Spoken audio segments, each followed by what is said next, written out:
So welcome to video number 3 in the series for the Advanced Sim Racers Performance Guide.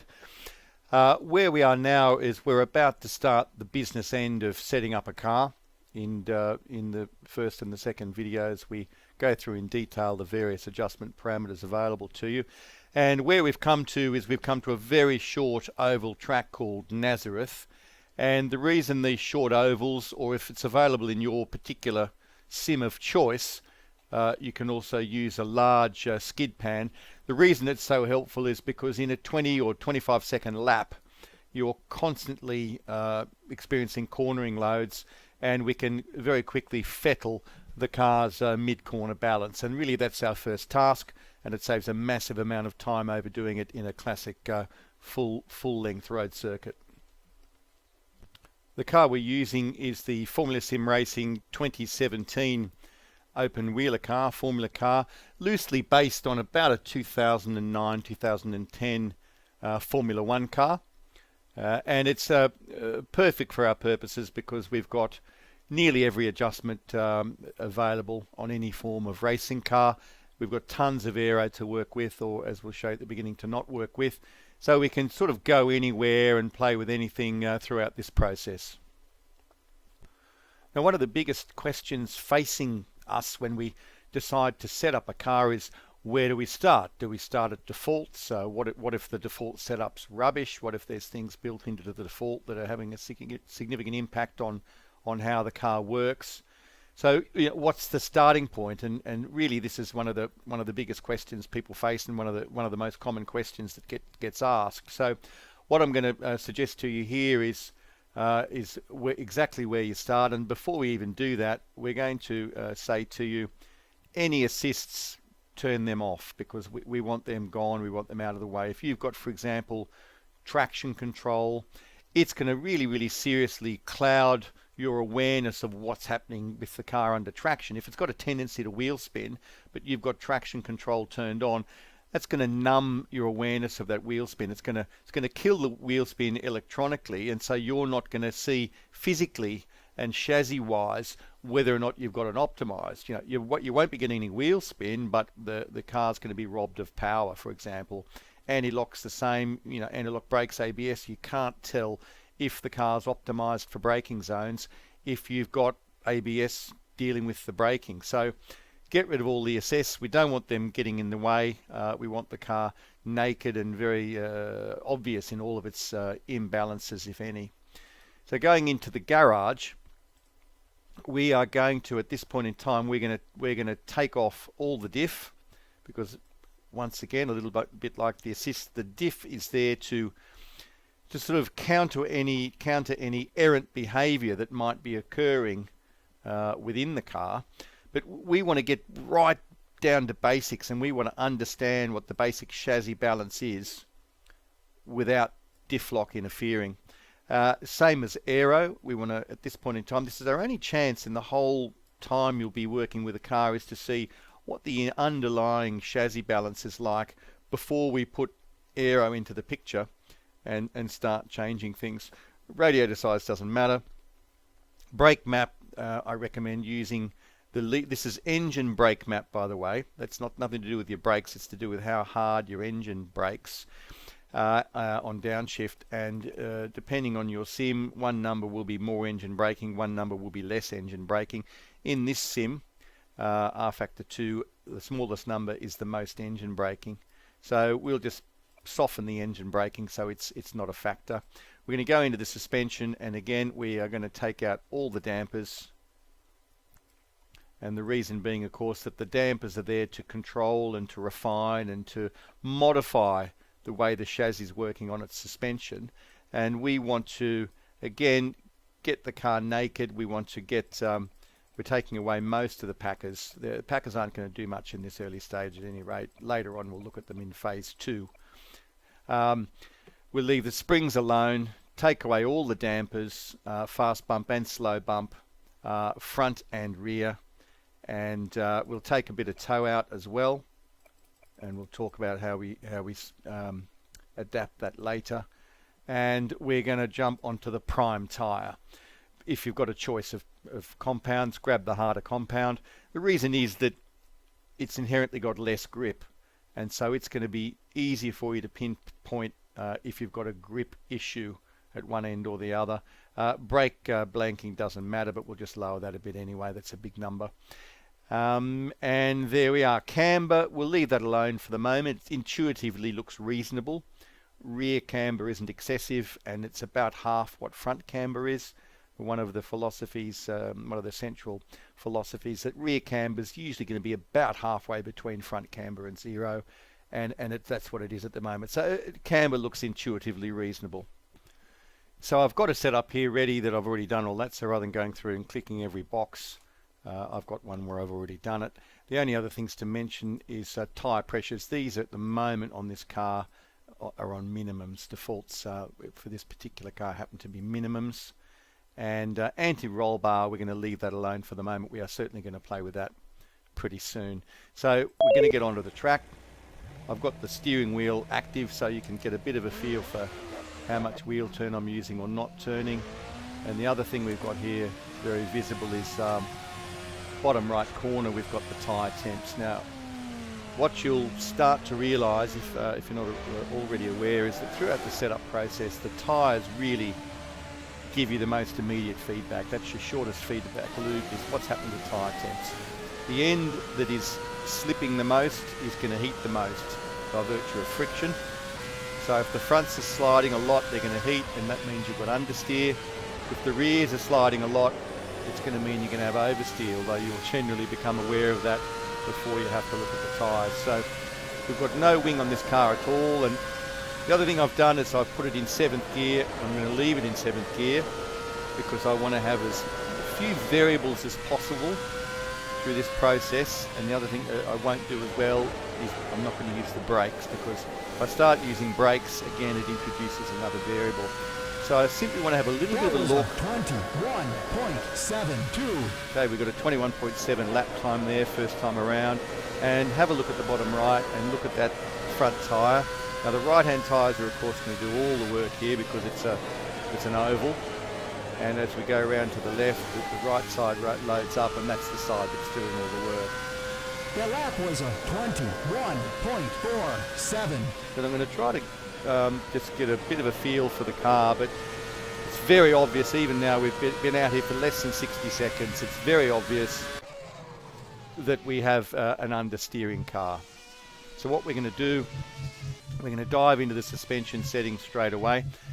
And if we want more grip at one end, we soften that end. So, well, the other choice is to stiffen the end that's gripping too much. But one golden rule is that we, rather than taking grip away from the bad end, we're going to try to add grip to the good end. Sorry about that car bouncing around like that. So I'm going to lower the front. In fact, let's have a look. Minimum spring rate 67. I don't want to go that far. Minimum front springs is just not very helpful once we get to the next stage, and the reasons for that are fully detailed in the guide. So we're going to come back out now. Okay, we're exiting pit lane. Just saved a few seconds of tape there or disk space by not boring you with me leaving the grid. So 7th gear, not braking at all. This turn 4, the last turn is the sharpest turn. I can feel a tiny bit more front grip now, and let's see how that manifests itself in tyre temps. And that front tyre, it's still getting hot, but it's not sliding as much. I'm getting a bit more, it's hooking up a bit more in the front. I haven't really pushed. You can see center screen there, that number, that's my lap time delta. If it's red, I'm slower. If it's green, I'm faster. That was a 20. And without pushing too hard, because we'll do this a bit more later, it's very obvious already that what's going on. You see that front left tyre is overheating like mad. The right-hand rear is not getting any heat at all. So it's got tons of grip. The front hasn't got the grip. We need to change the balance. That was a 21.23. So that's 21.23 lap time. So what we're going to do now on this screen, and that's just that previous session there, the car in the background. What we're going to do now is I don't want to lower the front spring rate anymore, so I'm going to increase the rear spring rate significantly. I won't go quite to maximums, but we now have stiffer rear springs, and let's see what happens. And just to illuminate the point a little bit more, at this point in time we're just getting an understanding of the car's mid-corner behaviour from its chassis, not from its aero, not from the diff, which can make big changes. We want to know what works in terms of the chassis adjustments, and these ovals and these big skid bowls, you're pretty much in a corner the whole time. You're never accelerating massively out of the slow corner. You're never braking massively. The slowest corner here is probably, 100-mile-an-hour corner. So, but it's giving us a real feel for the mid-corner steady state balance. Now this car is a bit quicker already because the rear is rotating a little bit now. I'm able to get the nose a bit further in, trying to avoid hitting that wall on the outside. I've got to lift a bit for this final corner. If I want it to be really fast here, I'd brake for that to get the car turned in, but you can see the delta here. We found that was a 20.9. We found 0.3 of a second there, just by stiffening the rear springs and softening the front springs.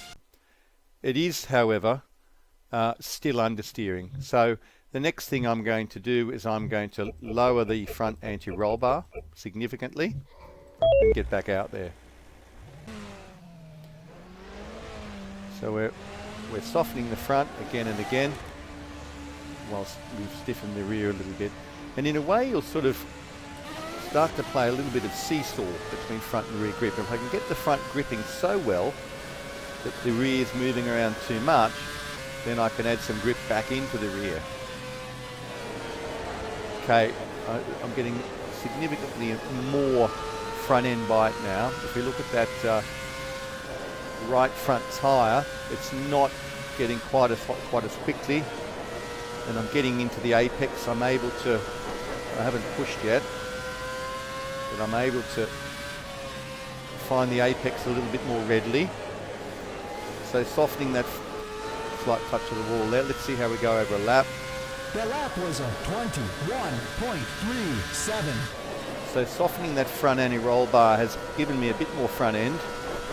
I'm not having to turn the wheel quite as much, and I'm getting more result when I do. If I don't hit this wall, I'll get a half decent lap time. That was a 20. Not a big change in lap time, but we've got definitely a bit more front end. We'll now stiffen the rear anti-roll bar, and we'll get back out there again. So I've just come out of the bits. The rear anti-roll bar a little bit stiffened. So again, changing the balance of the car a bit more. It's coming across. Yeah, the rear's moving around a little bit more now. I'm still getting a lot of heat into those front tyres. Use the tricky turn 4, turn 5. But look, I'm 0.3 of a second up because I've simply got that rear end rotating a bit now. So that's made quite a big difference. Now I think we can go further now with front rear balance, and we're going to start to have a bit of a play with dampers as well now, bring them into the equation. Just to look at lap time so far, we've come down, we've found about a total of 1.13 seconds, which on a 20-second lap is quite a chunk of time, and we're at 20.586. Sorry about the car wobbling around. I think it's sitting on top of a jack or something. So let's go back in, and I'm going to just kill that movement for a second because it's a bit annoying. So we're going to go back in now. We're going to go back, leave anti-roll bars alone for a minute, and just have a look and see what working a little bit with dampers does. Now, we've explained fully in the first video in this series what the slow bump dampers do, so I'm not going to get heavily back into that again. It's also detailed very, very thoroughly in the full written guide. But I'm going to increase slow bump on the rear third spring. The third spring is the only rear spring we've got in this Formula car. We don't have traditional springs on the corners at the rear. So I'm going to put quite a lot of slow bump damper on the rear third spring, and also going to put some slow bump damper on the corner springs as well at the rear, and we'll see how that impacts itself with grip balance. So we're leaving the pit lane now after those changes. And I can already feel this car rotating a bit more.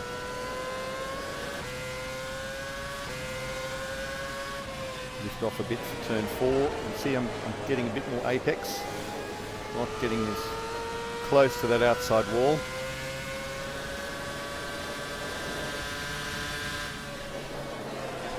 So this is the first lap. We need a little bit of temp in these tyres to really start to get a good lap time. So we'll try to get the next lap looking good, although that won't happen if I hit the wall. That was a 20.94.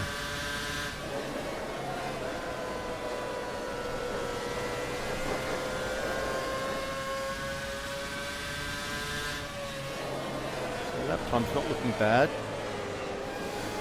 I keep drifting out and hitting that wall, which is not helping us. That was a 20.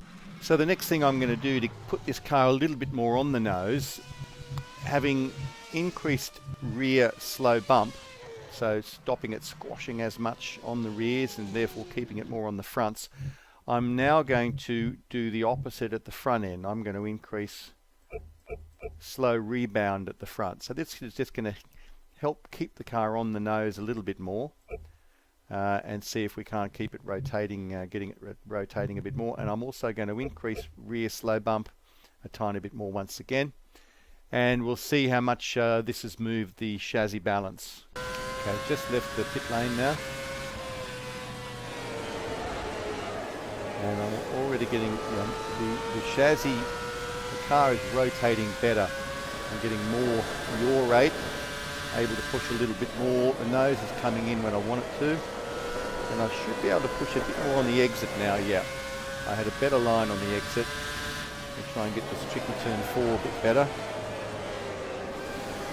Apologies, I keep drifting wide there. Try not to do that this time around. That was a 20.7. I'm flat through there. Momentary lift here. Once I see the apex, I can get back on the gas. Yeah, I've had a pretty decent exit there. And I'm still drifting wide there. I'm getting more bite at the front. That was a 20. But I want more. And you can see that tyre as well, that front right tyre is still getting really, really superheated, but you can just detect now a little bit of heat in the rear right. We've still got a lot of upside here on rear camber, and in fact we've got quite a lot of downside available on front camber. So I'm going to, anti-roll bar, not camber. So I'm going to lower front anti-roll bar more, soften it. I'm going to stiffen rear anti-roll bar significantly, so it's quite a few clicks now in the rear anti-roll bar, because I think we can still get a fair bit out of the anti-roll bars before we look at other things. So just coming out of pit lane again. In fact, the rear kicked out just a little bit there on throttle. So that's telling me I'm now starting to get a bit of throttle oversteer if I'm not careful. So I've definitely got the car rotating more. And it's probably not easy to see it on the screen, but the car is rotating significantly more. So I'm flat through here. Tiniest bit of a lift to, or less of a lift through here, and I'm back on the gas earlier. And I've got a green delta up there. And we'll see how we go here in this really tricky one. Turn 4, turn 5. And I'm on the gas earlier, didn't touch the wall. And there's 0.2 of a second in a 20-second lap. So we're starting to make some headway now. And bearing in mind, we haven't touched aero, we haven't touched a whole myriad of other adjustments. All we've done is look at springs, dampers and ARBs. And in fact, we've found 1.4 seconds over a 20-second lap from our original settings. So that's pretty cool. The car, in fact, is starting to grip quite well at the front. It's starting to move around a lot more at the rear. I am going to still punch the rear up a few more numbers because I think we can still handle a little bit more of an oversteer balance.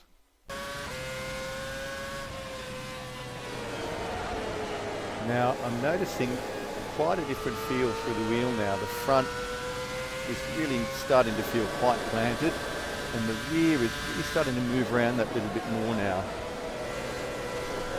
I'm able to get on the throttle that little bit earlier. It's actually feeling as though on a typical road circuit now that I might even be at risk of encountering some oversteer issues. So I'm now going to That lap was a see what we can do over a lap. 20.63.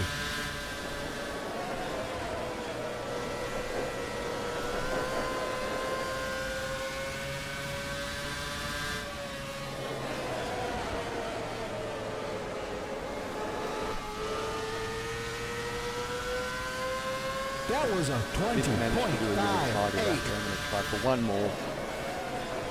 Although the front, yeah, see the temps have gone up. The front right is just so hot. But I'm not going to get a great lap time. But I've got a lot more front end. Or I tell a lie, I've got well, That equal was to a the best lap time that we've done. 20.38.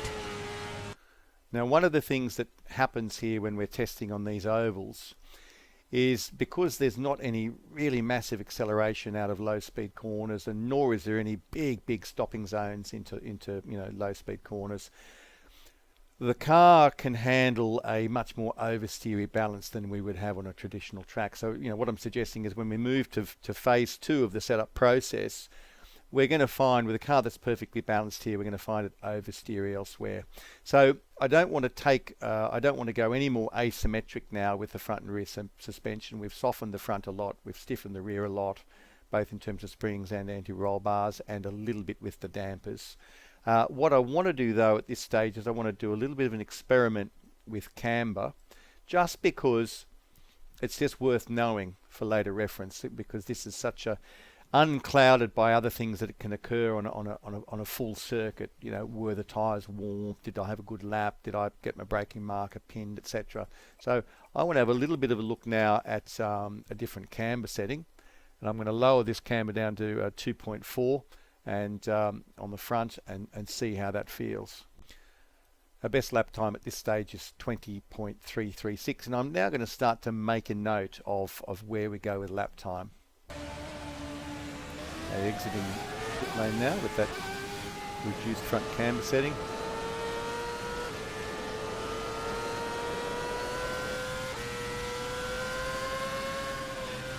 And give ourselves a lap to get a little bit of temp in the tyres. But the front end is feeling pretty strong, in fact.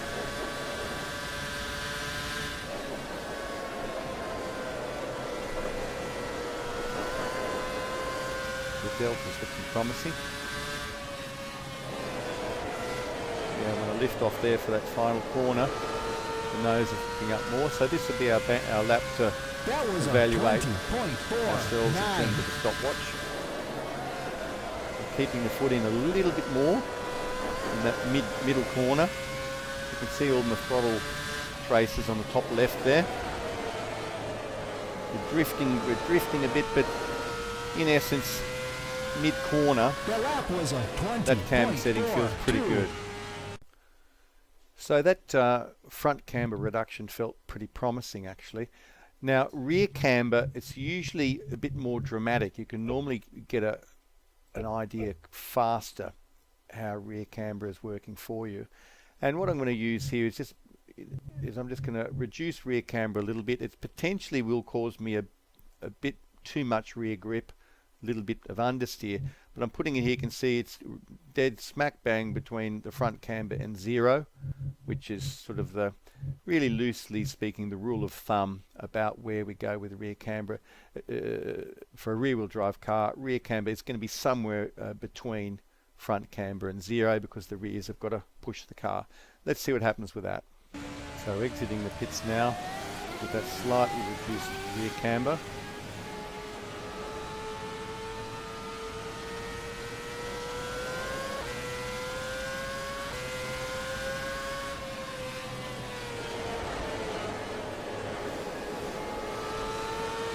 See how it feels over a lap.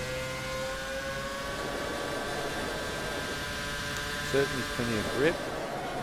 I'm struggling a bit now to get the front turned in. It wasn't easy there to get near the line I wanted. I was able to reasonably there. The car as a whole seems to be gripping a little bit better, and that's not a bad lap time really. Equal to the best we've had. Rear grip is excellent. Probably moving very slightly back into understeer. but it just feels really planted. So I'm not minding that rear camber setting at all. Just for the sake of the exercise, I'm going to, and for demonstration purposes, I'm going to stiffen up the rear springs a little bit more. I'm going to soften the front springs one more click, and we're going to see how it works now. In essence, it's part of that thing I mentioned earlier, that little bit of a game of seesaw that we're playing, in that the rear is feeling so planted then, I think I can afford now to move a little bit more grip away from it again, to give ourselves more front grip.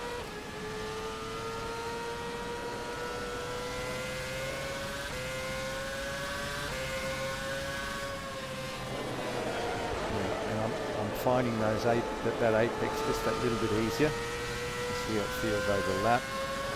Tyres aren't fully warm yet, but you see how we go. Yeah, the car is feeling pretty grippy.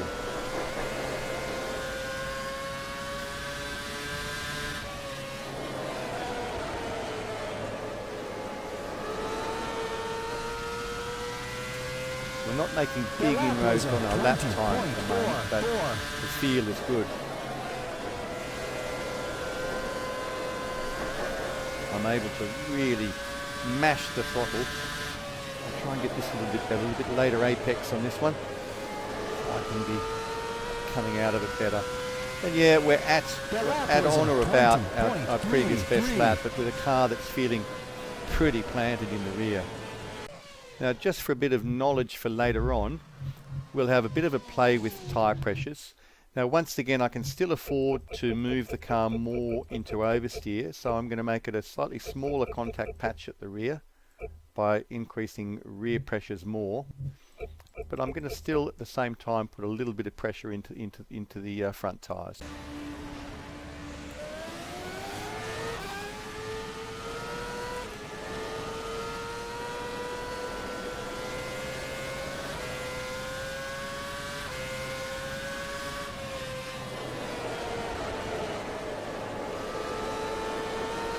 A little bit more feel of the car through the wheel. Slight bit of front pressure increase can do that. And look at that lap time. The slightly higher pressure on the rears is not hurting us at all in terms of rotating the car. So certainly it's not a retrograde step. If anything, potentially a positive step. That little bit of play we've done with tyre pressures, we're getting lovely mid-corner grip. And look at that delta there, we're a tenth of a second up, and we've already used up a lot of the potential performance improvement. So to find a tenth or nearly a tenth at this stage is not a bad thing. So just to recap, we've really just played with suspension settings. We've done springs, dampers, anti-roll bar, a little bit of a play with camber. And the last thing I'm going to do on chassis settings is I'm going to just, for curiosity's sake, I'm going to have a little bit of a look at ride height, largely to give me an impression of diffuser efficiency. We don't have any issues of body roll here. I don't really necessarily need to lower the center of gravity greatly, but let's see what happens if we lower ride height. Okay, so leaving pit lane with that ride height adjustment.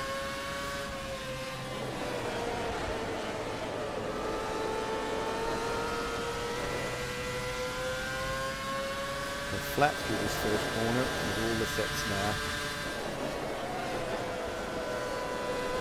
Car feels quite grippy through that middle corner. We've got a lovely positive delta there now. If only I can get this last turn right. And look at that. We've got we had 1.5 tenths up that sleeve without a brilliantly driven lap. So that is showing us there's a significant impact that the diffuser can have on the overall grip of this car. Can easily have a tendency to move us into understeer though, because diffuser grip is all at the back. Now the last thing I'll do before we move into aero, we're going to keep that ride height change but the last thing we're going to do before moving on to aero is we're going to have a little look at front toe in. I'm going to increase the amount of front toe in, See if that can give us just that little bit more oversteer, and we'll certainly know in turn 4 if that's helping me. So this is a rerun testing the front toe change, because foolishly I came out last time, picked up a different set, and I had a tiny bit of aero, which totally flattered the front toe in change. So we're back where we should be, no aero at all, and just the front toe in change. Ignore the delta because that's been polluted now by a couple of laps I did, which are going to be edited out.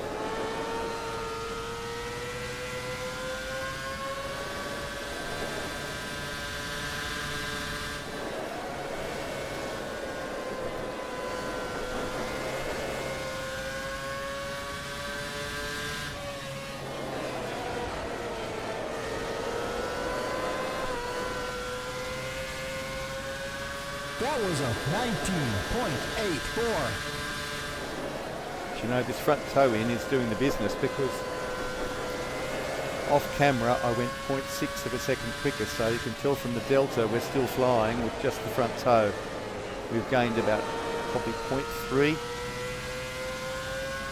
So that's an interesting bit of knowledge. So just to explain my little faux pas, before I did this highlighted one, the 19.5, which had a bit of aero in it, the quickest lap we've had all afternoon was a 20.250. With the front toe in change alone, we've come down to a 19.839. So we found 0.4 of a second with a front toe in adjustment. That's good knowledge to have in your back pocket. So now we'll look at aero. This is the final stage of our video today, and the final stage of this part of the setting up of the car. The rear wing dictates the overall amount of downforce. Now this car can go up to 54, so let's for example take it to 10 or 11, and we're looking initially for a low wing setup. Start with low wing and move up, because what will happen is that your delta, your lap time delta, will get polluted if you start using high wing setups, because with a high wing setup this car will absolutely be planted and you will be flat to the floor the whole way around. So your delta's not much use to you later on. So we're going to pick a rear wing setting, and we're going to then tune the front wing to match it. So we're starting with a rear wing of 11. We've just picked a number for a low wing setup. Let's get out there and see what happens.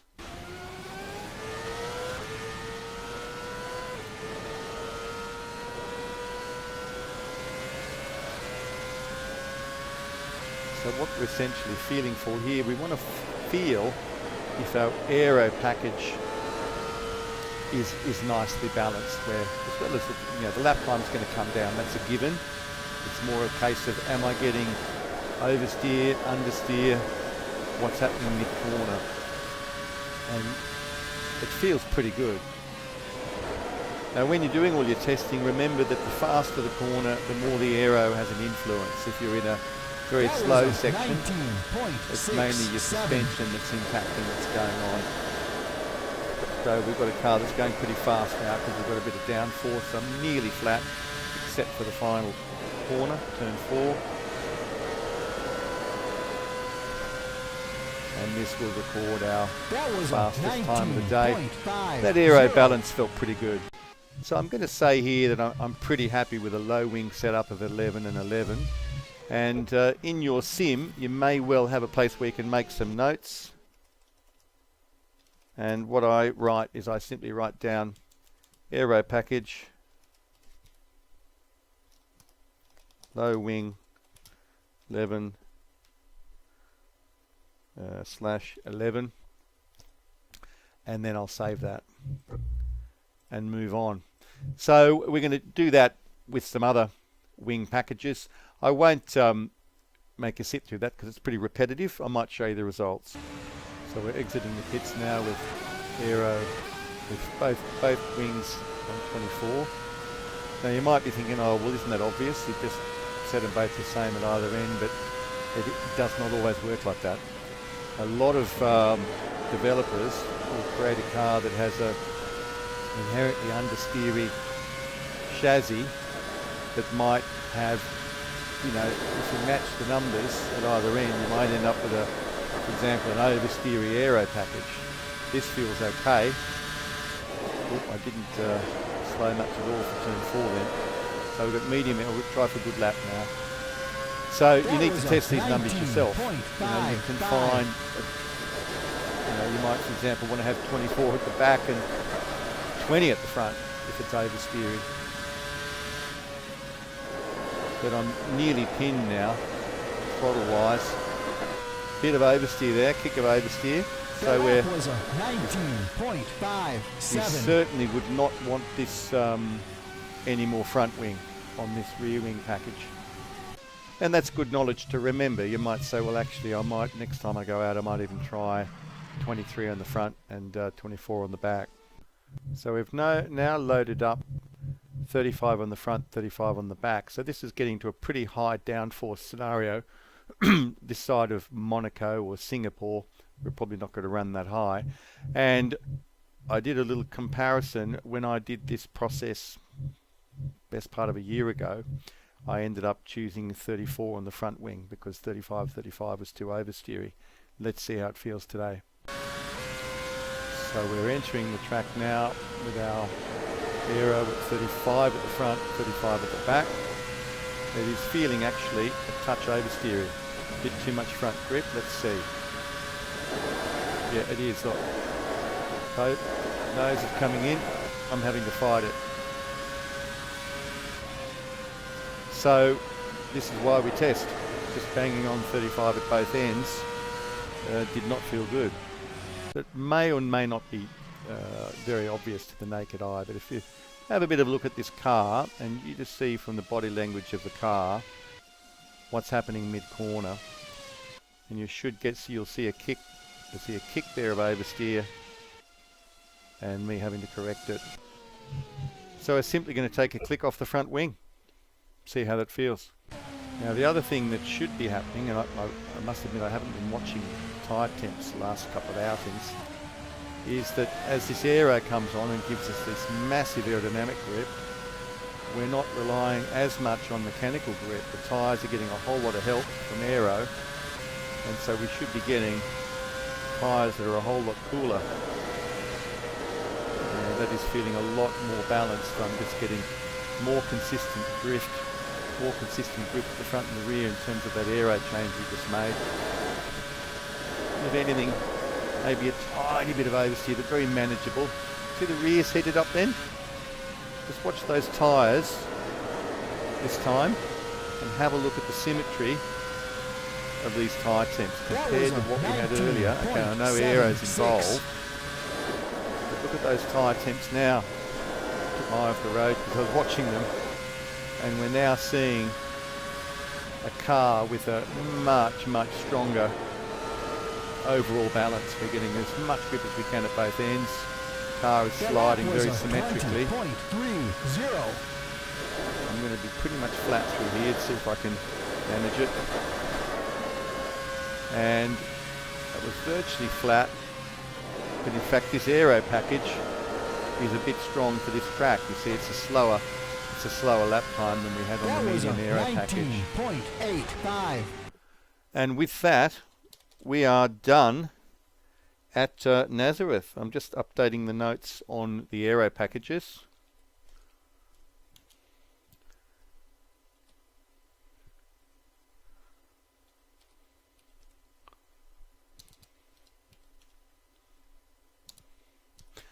And our work here is done. We've got an understanding of chassis balance. We've got the car much closer to neutral.